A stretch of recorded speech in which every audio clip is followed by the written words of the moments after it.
Sergey Brin and his fellow conspirators at Google suddenly enforced a requirement of a confusing two-factor authentication on Gmail.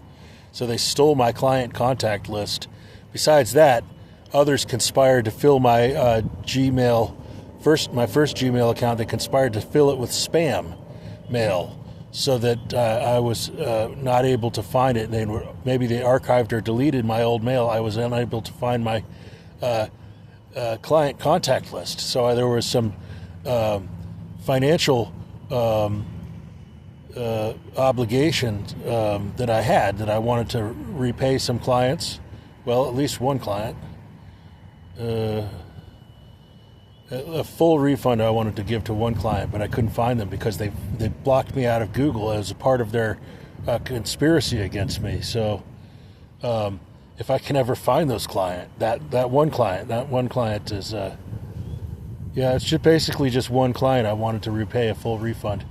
But I wanted to send money to someone else who gave me a financial reward for a media contest. I wanted to send them money.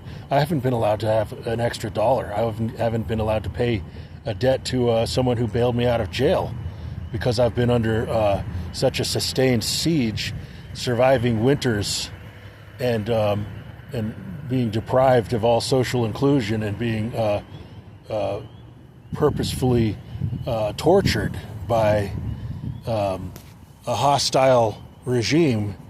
And it's been that way since George Bush was president. It was that way when Bill Clinton was president. It got bad after 2006, or it got bad after 2001. It got bad during George Bush's presidency.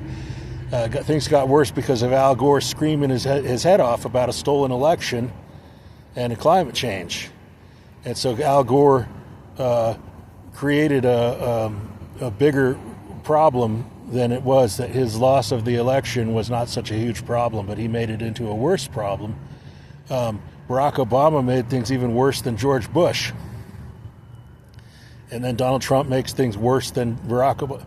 Well, it's hard to say that Donald Trump is worse than Barack Obama, but he's bad. These guys are really bad guys. And so, like I said, there was $500 I wanted to return, a full refund to one client. With interest, I would say would be appropriate, because I should have known better than to take that. It was a small job. I said, this is a small enough job.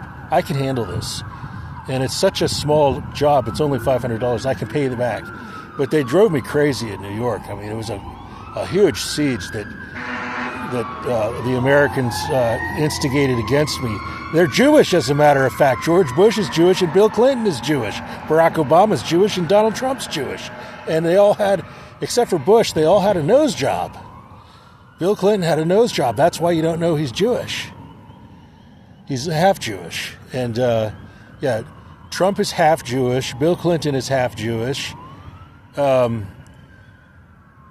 you think a guy's going to have to look like an Arab to be Jewish, well, half Jewish is maybe not even the right word. They might be called 25% Jewish. There's a breed of Jewish that is with a white, pale skin, but they also have a bump on their nose, and that's why they have a cosmetic surgery. So okay, Bill Clinton and Conan O'Brien are both Jewish. They both had a nose job. I didn't know it, that they were Jewish, Bill Clinton and Conan O'Brien. And Donald Trump probably had a bigger bump on his nose. He had a nose job. So, guess what? Andrew Jackson looks like he was Jewish. Look at the $20 bill. His jaw looks big and his nose not very big. He looks like a nose job Jew. Andrew Jackson, and he was the one who maybe he had the information that there was never any Native Americans, so he was known to be an aggressive, or let's say he was considered to be a difficult negotiator on versus those who would call themselves a tribe of Native Americans. He wasn't killing anybody, but he was a nose job Jew. Maybe he was trying to help the Native Americans by saying that he was treating them horribly, and he was working as a Jewish agent provocateur. So Andrew Jackson He looked like if you look at the $20 bill, he looks like a nose job Jew. And they had surgeons who could do such things as far back as Andrew Jackson.